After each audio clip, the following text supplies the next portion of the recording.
Thanks for joining, everyone. Anyone who's here live, and thanks everyone who's I'll put my video on.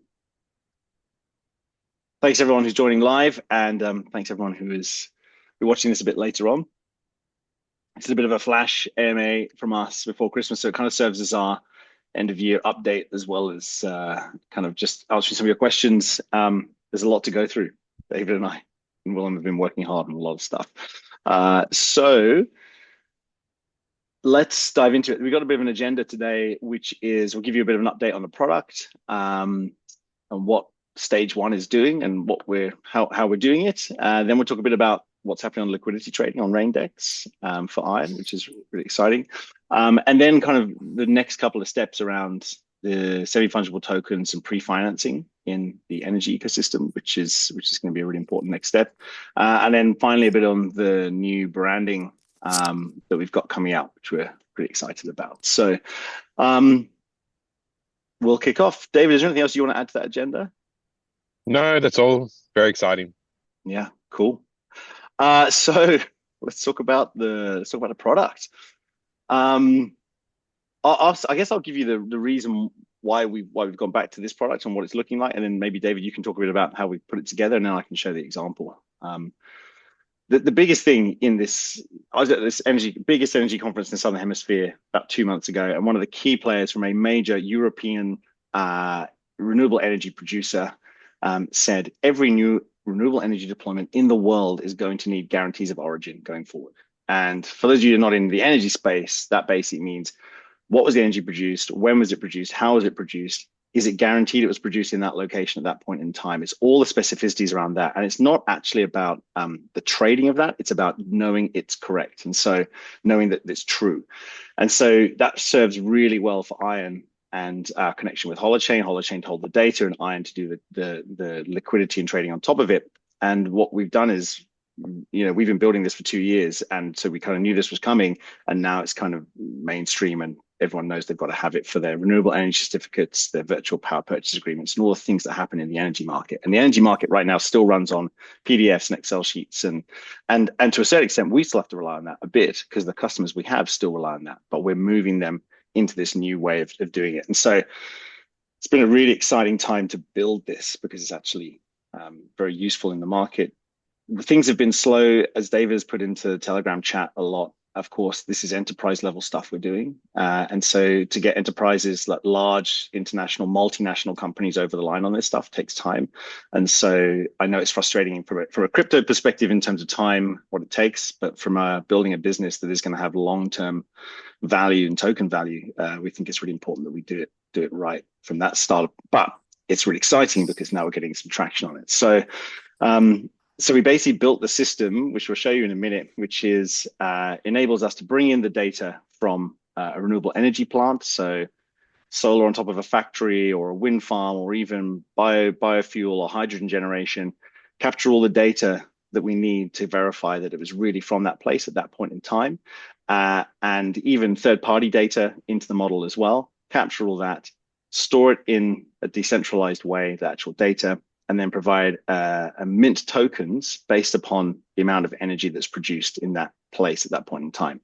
And those tokens are minted, and that creates the ability for us to do pre-financing, fractionalized payments, and of course, transfer of those credits to be used to comply with regulation that happens around the world on climate change. And so it's really set up very nicely to do that. And then what we've done is set up just a really nice interface for customers, large corporates and others who are buying into this at this point in time, as well as community-based organizations who want to guarantee their origin of energy, provide a really simple interface for those customers to look at and get. And that's what people and the organizations we're working with really want to see right now.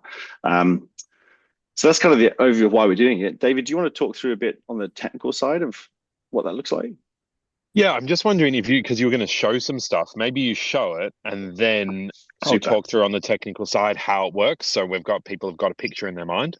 Beautiful. Okay, cool. Let's do this. So this is what we call an ION Go report. And this is the product that an organization sees. Now, this is an example Go report. we've got ones that have got the actual data in it as well. But this is the example I want to show you today before we can go live with the others. But essentially, this is it's a simple report that they get that shows what they're receiving in their renewable energy certificates or VPPAs or the guarantee of origin certificates. And so they basically go down, it gives project details, it talks about how the project was created, what it's complying to in a regulatory point of view. This is very mainstream carbon regulation that exists around the world. And then we provide a little overview video of what it looks like for the customer. So there's me talking through this for one of our clients. And then we go into this bit here. So this is one of our clients, PV Blocks and Olo. And so they're installing renewable energy, megawatts and megawatts and megawatts of power across Southeast Asia. And we provide them this little thing here, which is very simple. And this says, this is what you need to guarantee your certificate and be able to retire it against a compliance regime, which means it has value. And these parts here, you click through and you can see certain parts of the token, of the certificate, that show it's real. So we certified it. Yes, there's some project reports that show how it's performing, what it's doing. Of course, there's the energy data, how much energy is being produced, where is that captured? The aggregation data that shows how is it doing over a long period of time. So imagine you're the company buying these certificates. You've signed up for a contract for 3 years to buy all these megawatt hours of certificates. You can see where that's going and how it's moving. And then, of course, the important certification and audit trail. So this is one of the key bits. And the next bit, the transfer list. Who owns that credit as it goes through the system? And right now, a lot of this is done with spreadsheets and sending emails and PDFs. What we've built here is a system that can guarantee zero double counting, and it can guarantee transparency for the retirement of those credits. And what this means is you have a very secure way. If you're a company, imagine you're a large company with emissions, you need to reduce your emissions and you're buying these certificates. You have a very secure way to show to the auditors and the government and anyone else who wants to look at your books where those certificates have come from and how they've been transferred. And we have been in multiple conversations with some very large energy companies around the world who are saying this is the thing that they are most concerned about in the new energy regime, is certifying and having that audit trail. And so what we do here, and this will pick it through, I'll come back to this page in a second, it takes us through to the main blockchain that's running underneath it. So here's a bit more reports. It's basically, this is all your normal mainstream Web2. This is what people pay for in the corporate world. They pay for this information. And so this is what we've got, pretty simple. But the key bit underneath it is this, is that when you go here, it takes you through to the underlying information that sits on the blockchain. And this is what we have. It gives you all the information around what this is, where it's located, the kind of technology it is, the monthly data of where it's stamped. And then we have the things like the ground photos, like we had at East Denver last year with the bicycle running, person taking a photo on the ground and then a photo from space. This is what we have, all of this running here to show the thing is real, satellite imagery. And then we have the energy production data, which you can verify and look at in the system. Now, what we have here are months upon months of data. And each one of these months of data is producing tokens. So all of these months of data are producing tokens that then enables those tokens to be shown as an NFT that an organization can retire and see. And so here we go. This is a test NFT. Basically, this shows here's the amount of energy that's been created and has been bought by that organization as a credit, and here are the tokens that sit underneath it. And so the cool thing about this is we've mapped pretty hardcore underlying blockchain technology with a very comprehensive, easy to understand front end that helps a customer comply with legal regulation they have around the world. I'll hand over to David because you'll have some thoughts on this as well. Tell me where you want me to go as well, David. Yeah, so if you go back to the engine, I think there were some questions. I can't remember who it was. Let me just load my ION chat here. Community chat. Who was it? MV or at BBEJZBOLKA. So I'm not sure if this person is on this live stream or not. They're like, what's the updates in GitHub?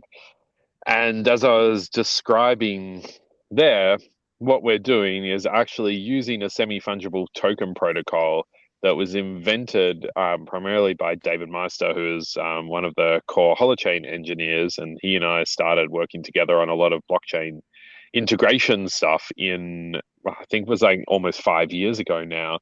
Started architecting that. And you would have seen, maybe the people who are following the holochain or following me on Twitter, a couple of years ago, I put out a tweet describing this verified data layer, and it's kind of like this silent opportunity in the world of decentralization, and how big that is going to be. And what Adam's starting to showcase here is actually a huge part of that thesis. But so Dave invented this tokenization engine, which creates a fungible supply of tokens. So Adam, if you scroll up again, yeah, so we can see 44.95 Atom-R1 tokens have been issued. Yep. And so for each issuance, there's an on-chain deposit with data and metadata. So deposit receipt one is the stored data and metadata, and you have all the project metadata, and then you have the actual data backing it. And you can see this little I there. And Wallet X uploaded this data as signed evidence for the issuance of 44.95 tokens on this date as part of this transaction. That way, every single deposit of the system has this verification. Now, Adam can scroll down a little bit, just below this receipt. Yep, and perfect. And then you can see the withdrawal. So here, what we're able to do from actually just pause on the withdrawal. Yep, 40, and so here we can see that 44.95 tokens have been withdrawn from circulation. So the net supply at that point of time would have been zero, assuming that the only transactions were that deposit and that withdrawal. So here we've got the underlying infrastructure for a renewables product that can work with, well, in the structure we've got right now, we've got a partner.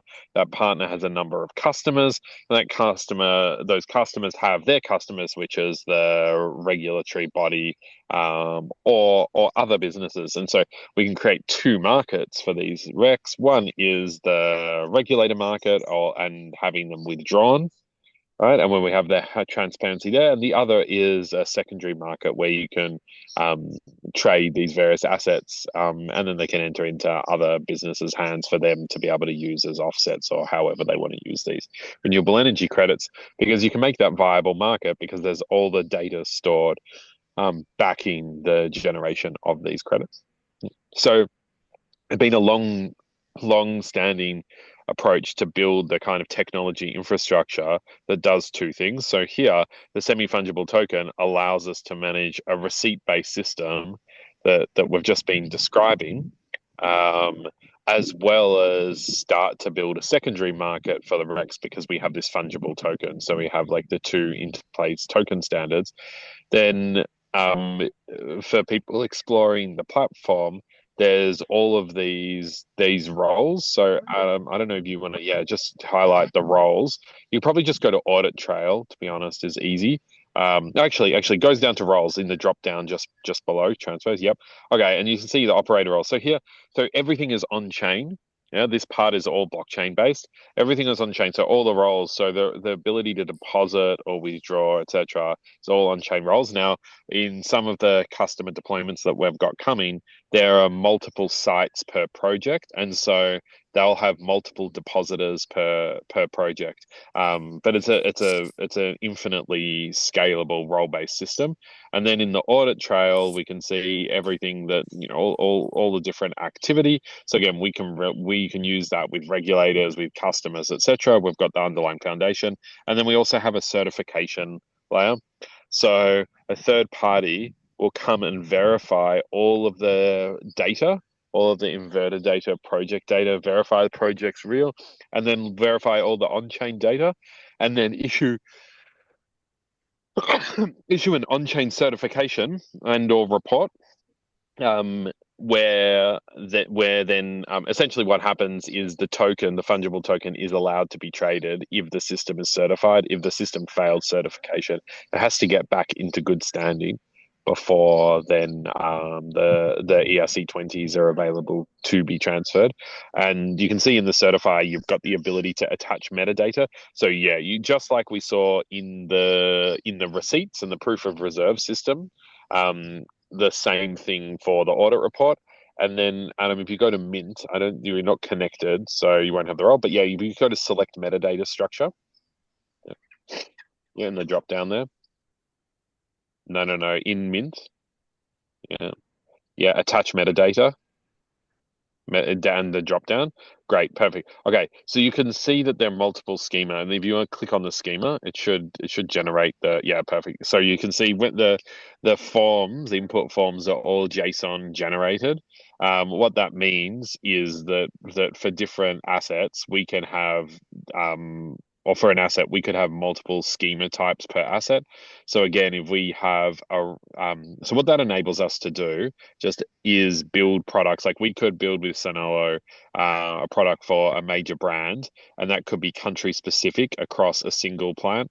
It could be across multiple plants, in which case we might have different metadata schemas for each plant. So you can hold all of that complexity within one ERC20. But equally, we could then make with various partners, which we've had some initial conversations, Yeah. like a Myanmar-based rec, which takes inputs from different customers and different plants, and again has relevant schemas for all the assets. Like, and we can also start and I think Adam's going to touch on this a little bit, but um, we can also incorporate some other climate offset assets, Yeah. and so we could have a product that has two different schemas from the same plant, capturing the value of two different assets. So it's a very flexible, powerful on-chain system. And then we can see that if you go back into the proof of reserves, um, no, no, with the Wi-Fi or not Wi-Fi? you have to play with the Wi-Fi. Yeah. Oh no, it should be okay. Just don't ask me because I'm just doing a live stream. And then yeah, so you can see here that all of these files are available on IPFS. The same thing, the metadata and JSON schema are also updated on IPFS. And so what we're looking for, and this is kind of in the alignment with Holochain Core, is over the course of 2025, we'll have Holochain Core into a place with a data with like a better data verification.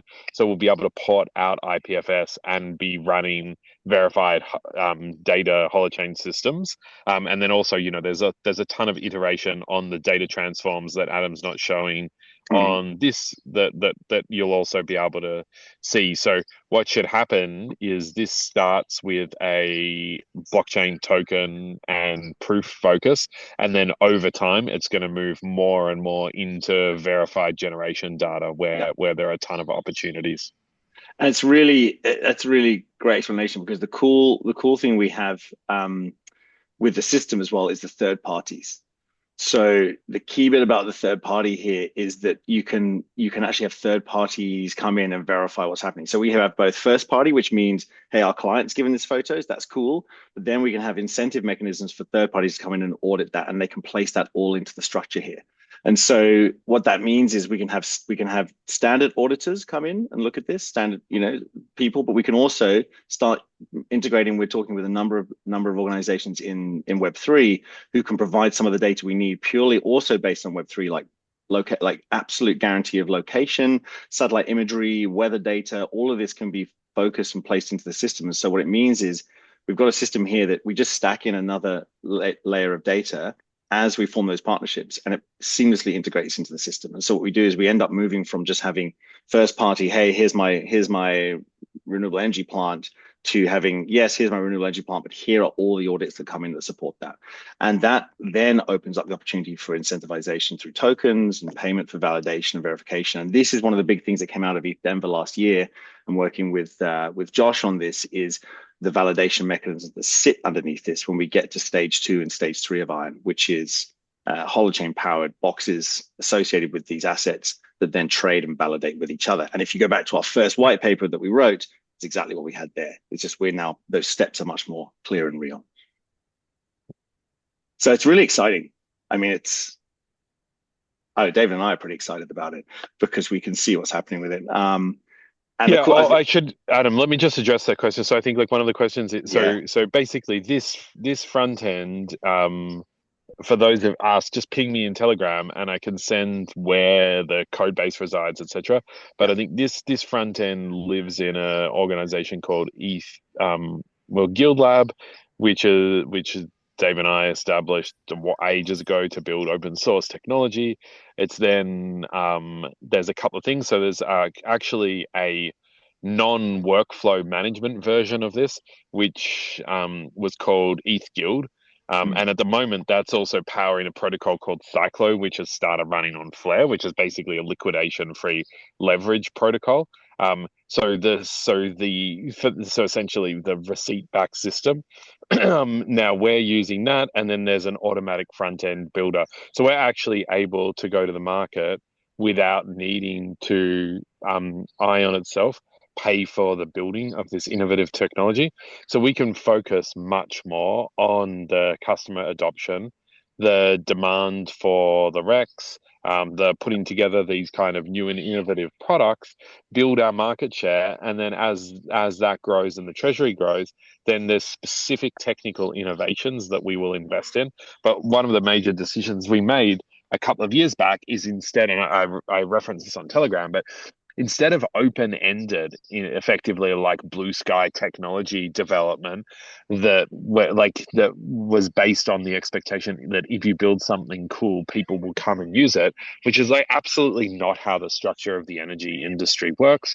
What we're focusing on is very pragmatically solving like the most important problem in the space that we can solve, building the customers off the back of that, building all of the relationships, being embedded in these different organizations, and essentially earning the right to build decentralized solutions that scale from these initial racks. And so Adam mentioned a little bit, like this is verification and certification and authenticity provenance are more important than secondary market trading, but we're going to able to help build those early secondary market trading tools because also like the work that I've been doing on Rainlang for the last 4 or 5 years with Dave and Josh, that's complementary to the semi-fungible token standard, mm. allows us to build out algorithmic secondary marketplaces. And then again, the entire point is the quality of the secondary market and the quality of the assets on there is going to be determined by the quality of the information, provenance-based information back in those markets. So there's innovation that we as ION can put in various places, but it's also an incredibly nice model because we're able to grow and really like punch it pretty heavily in the industry without expending a large amount of capital in order to do so. And I couldn't explain it any better. That's exactly right, and it's exactly what's happening in the mainstream industry. That's what they're concerned about. They want to have the liquidity to trade, but they can't do it because the underlying data is bad. So thanks, David. I've just put into the chat on Zoom the different questions we've had in. We can answer a few of those, and then we can open up if there's any more on the call as well. I've got the first one here. Are there any education resources or tools to help new users or investors understand ION token ecosystem? Yeah, very, very good point. We have a new website coming up very shortly. I'm sorry for the delay on that. We've been we're a small team and we're running hard. We will have some more explanation of that. The token ecosystem is going to be an interesting one because there's a lot of opportunities for how we create that around the system that David just described. So for now, these are the best places to be. The best other place to be is on our Telegram chat. William's doing a fantastic job there with our moderators. And then, of course, we've got our liquidity strategies happening on separate chats that are happening right now as well. So there's a lot of really good support happening in those. That's the best place to go. Notable partnerships. Yeah, Adam, Yeah. just on that note, I just want to check something actually. And just go, I don't know if anyone's checked the latest on, yeah, there we go. Okay, great. Yeah, I mean, so ION's basically held really firm in all of the latest dumps, partly because we have the community providing large amounts of liquidity now according to their own rules. So the liquidity program, I'd say, has been very successful. It's early days, but very, very successful. It was invitation only. But yeah, I've noticed that again on quite a small amount of liquidity, we've got a much more stable underlying basis for the token now. So very exciting. Yeah, really good. And as you said, facilitated by the community. Yep. So really great work. And thank you to everyone who's gone in there and to start working on that and taking up the strategies and doing it. We really appreciate it. And it is invite only at the moment because we're still testing, but we're going to open up to more as we move through the first test phases. Yeah, cool. So notable partnerships, collaborations. So Sid, David, and I have just gone through and minted more tokens for four more plants. Is that right? Five different plants, five different new companies, some international, like one or two big international names, and then some big regional names in Southeast Asia. So we've minted those. We're working closely with our partners at PV Blocks to take those back to those clients very shortly. And so, yeah, that's literally happening over the last few days. So we can't talk about the names just yet, just because we need to sign them off with them. But they're fantastic organizations in those places. Yeah, well, at least, and I think what we can say is one of them is a company all of you know, the top 50 company in the world. At least one other is a company most of you should know, and yeah, the others are regional powerhouses. So and we've been working towards this through the partner for the last 2 years. Yeah. So it's been getting there. I think we first started talking about it publicly about a year ago, and as you keep saying, these big enterprise opportunities take a long time to build. They take a long time to build trust. But in this case, it's meaningful. They're meaningful opportunities. They're not just nice sort of semi-vanity or exploration exercises. This is actually people using the power of the blockchain to be able to provide information that they can't currently provide, and therefore create value for the business in a way that they can't right now. Yeah, absolutely. And one of the interesting things is if you'll notice that around the world, the challenge with a lot of carbon targets is data centers, increasing amount of data centers being put in because they've drawn it from AI. A couple of the plants we are working on are data centers, and so there's a really good alignment there for how we're going to help deal with that incoming problem of increasing data centers to support AI use, which is not going to stop. We're kind of embedding in that already, which is really exciting. So what strategies do we have to employ sufficient liquidity? We kind of talked about that. We're focused on the DEXs right now. I know there's a lot of chat around how do we get onto the centralized exchanges, more centralized exchanges. We are focused heavily on the DEXs at the moment. As I'm sure many of you know, liquidity is moving to the DEXs in a pretty big way. And I think that fits well with what we're trying to do. We don't have any immediate plans to list on a new centralized exchange in the next coming weeks or months. We're keeping it on Gate. Gate is good. Gate's working. I know Gate has some access problems in places, but the more we work with our community, the more we see they're shifting to the DEXs as well. And the DEXs are working very, very well. So we don't have a plan on more SEXs at the moment. Get on the wallets, get to the DEXs is getting a much better approach to it. David, anything you want to add to that? No, I think when people step back and we look at like what are they fundamentally asking, so the first thing is that the majority of our efforts are focused on building long-term demand for the business and the ecosystem, and I think like anyone in the community would agree that focusing on the major problem that we can solve for customers that actually no one else has a viable solution for is the best thing that we could be doing. Because long term, that'll drive all of the demand. So that's the first. And then the second is that by offering the community the functionality to provide any kind of like algorithmic interaction with the token in their full custody and control, we're not limited for functionality with what people can be doing in their own control with the ION token on an L2, so with really cheap gas on QuickSwap on Polygon. So we're also not feeling like there's a particular rush with centralized exchanges due to that lack of functionality. And then the final thing with centralized exchanges, well, the two points is one, there's a ton of risk of any provider holding all of this custody and control over assets. And we saw that risk over the last few years. So that's not something personally that I'm particularly like wildly interested in supporting. I think that that having people take more custody and more control over their assets is better. And the final thing is like I think like the centralized exchanges aren't equal. So the key is to be building the demand, and as we show, like we're top tier brands, global companies using our solutions and working closely with us is a great starting point. Offering out then community powered liquidity is another fantastic pillar in the organization, and then being able to build really interesting secondary markets that weave in these renewable energy credits and the ION token is another really interesting pillar that we'll be introducing next year. So those foundations put us in a very strong place. Off the back of a strong place, as we grow the business, then one, there's going to be ways to drive value through the token. And two, the more you do that, the more centralized exchanges pay attention.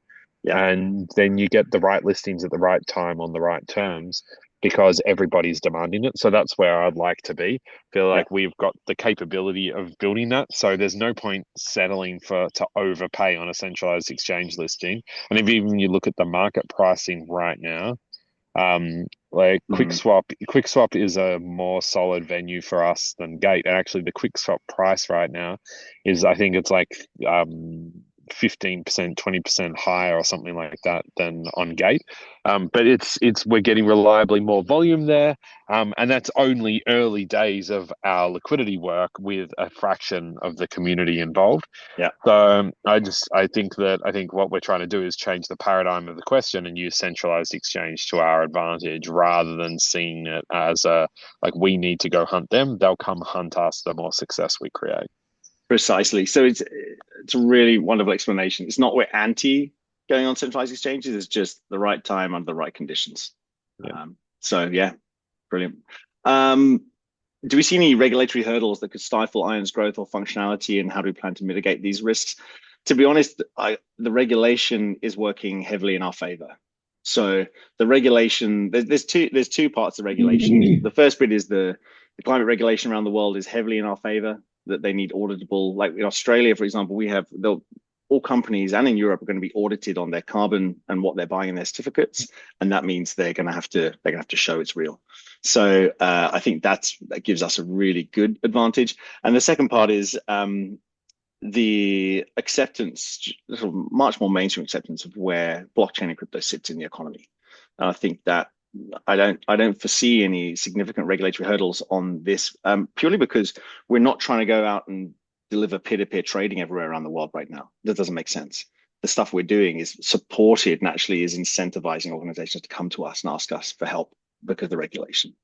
We will obviously, like I work professionally in climate change. I've done it for 20 years. I know the regulation. I can see where it's coming. And so what's really cool about this is it's very nice to be building something that is in line with where we can see the regulation appearing. And for example, Australia and a bunch of countries around the world have now got guarantees of origin rules that are being developed. We are in the mix of the development of those rules. And so we're essentially building a product that supports companies who will have to abide by those rules. So it's a pretty cool thing to be. Marco, you talked about tags on IOEN Energy and Deep in the CoinMarketCap and CoinGecko. Very good point. That's something we need to do. We haven't done that yet. It's a good point. We need to tag ourselves into those. So thank you for the reminder. I appreciate that. And then finally, we've got from Ian, how will ION be required in the system of renewable energy certificates? We see ION as one of those core products that when RECs are being traded, and also virtual power purchase agreements, which will probably be bigger than RECs, and any other guarantees of origin, we're going to be the system that underlies and provides true quality in those certificates. And if you see in the newspapers around greenwashing and all that kind of stuff, the big worry for all companies around the world is that they're going to get caught out for buying bad certificates and claiming something that's environmentally friendly, and they will go to court, and the directors of those companies will be in hot water. And so we'll actually, David and I firmly believe that ION's going to be a very sought after product, because we provide that security for those directors essentially, and how they're claiming their carbon reductions. So that sits under all the certificates. Yeah, and there was the countersigning question as well, Adam. I don't know if you picked that one up, but Yeah. But yeah, I probably can field that. So countersigning for Holyfield. So what we've just showed doesn't actually require mutual credit at this stage. There's no need for a mutual credit system, because we've got the on-chain proofs in the ERC 1155s, and then we have the Atom token, the fungible token that sits on blockchain at ERC 20 standard. So we will be, so I don't know if that person's been following, but essentially the Holochain ecosystem is now focused on Holochain Core, Holo Distributed Cloud, and also distributed accounting systems. So I've been working very closely in the both distributed accounting and Holochain Core functions. Holochain Core, because we need the verified data layer to replace IPFS in what we're doing, and that allows us to scale out our offer inside all of our various customers. And then the unit of account is essentially complementary to that.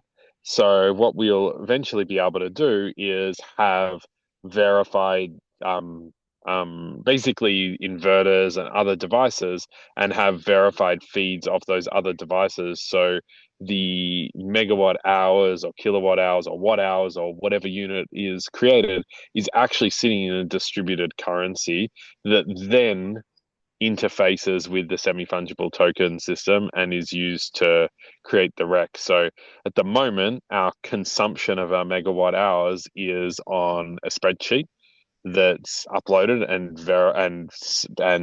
pinned against the renewable energy credit, stamped verified. But eventually that will be actually a unit created by a device within a plant, that's then consumed. So the countersigning, actually there's been a ton of advances on the countersigning and how it's been approached in the last 6 weeks, but that's not going to matter for us until everything is a lot more stable. Yeah. So that's I think we'll be experimenting in the first wave of alpha adopters of that technology. But in terms of bringing it into the market, that's going to, I'd say, be an end 2025 thing, as some of our customers now on board and want more and more quality verification, then they're going to become initial users. And medium term, ION will be part of an energy currency that's backed by renewable megawatt hours, or megawatt hour, and will be a founding member of that currency. You don't want an individual organization owning that. That doesn't make sense. But yeah, we'll be a founding partner, I'm certain, of that kind of currency system. So yeah, that's exciting too. Exactly. And that's sort of the stage 3. So we've got the ION certificates now. We've got ION agents coming next. That's stage 2. That's how do we embedding ION within the code, within essentially the hollow ports for energy. And then stage 3 is the ION currencies, as David's talking about. And that's when the countersign is going to come in. And that's really, it is a focus for 25. But much more toward the end of it, as David said, because we need to get this stable layer of clients and customers with validated data, that data on Holochain, and then that opens the gate for doing all the rest of the work. Otherwise, you just end up trading and countersigning things that may not be real, and it's just pointless. Yeah, exactly. But yeah, to go back on the Holochain side, there's now a solution to countersigning with an equivalent of like Rust-based like smart contracts that the accounting team have been experimenting with. So there'll be trials of that live in Q1 2025 that we'll be using. And yeah, we'll be looking at very closely, right? Because it's going to be part and core of who we are and where we've come from and what we're going to be doing. Yep. So yeah. That's it for the questions you guys had. We can talk a bit about pre-financing and SFTs. I think we've covered a bit of that. I'm just going to bring up something here and show you guys. So is there anything else, David, that you wanted to cover? No, I think that's good. Um, yeah, I mean, I think the summary is essentially the major partner talks and everything ongoing over 2 years. We passed their readiness acceptance testing this quarter, and we're in the advanced stages, back and forth over the last 2 weeks of finalizing the structure of issuing these assets for these 5 companies. One of the biggest in the world, and that sets us up for and we've got all the reporting requirements. And Adam, you've been validating the product market fit and the demand for all sorts of other people. That sets us up for a really phenomenal 2025, like laying the groundwork, like we said. Hasn't It's like anything. It hasn't, not easy or hard. It just requires a relentless and methodical focus on value over a long period of time to be able to get there. So that's kind of where I think we are right now. Yeah, exactly. So I'll give you a quick share of this. One sec.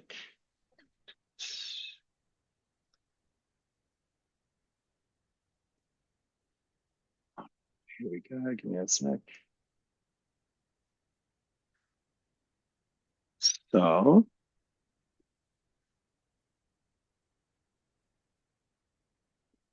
you guys should be able to see that. Is that sharing? Yep. All right, cool. So here's the quick preview of the draft site that's coming out. You can see our wonderful new branding that's come out from a fantastic designer in the UK. And this is where we're going. And so very clear, very easy, very focused on targeting our clients and what they need: guarantees of origin, growth finance, agent technology, new energy finance, bond yield and capitalization, iron liquidity, and token support. And here's our market: energy markets, people who want to build in the energy space, digital asset investors who want to be seeing their energy tokens online. And so seeing digitally made. And this is basically, we've got this coming out very soon, much more simplified, much more focused on the value proposition that we've got for our customers right now, and then where we're going in the future. And so we're really excited to get this out. It's coming soon. Happy to share it with you guys now. It's just, it's great. We're really excited about that whole thing as well. So good branding, good approach, solid product, a clear pathway. I hope we've answered all your questions. David, is there anything else you want to throw in before we wrap up today? No, just everyone. Thank you, everyone, for sticking around and enthusiasm. Thank you to all the liquidity providers. It's been phenomenal as well. Thank you for everyone being part of the community, and look forward to having a very successful next year together. Yeah, very grateful. Thank you, everyone. Yep. All right, have a safe and fantastic holiday season, and we'll see you in early 2025. Thanks, guys. Thanks, everybody. Thanks, William. Thanks, everybody. Have a nice one. Appreciate you being here. Have a good one.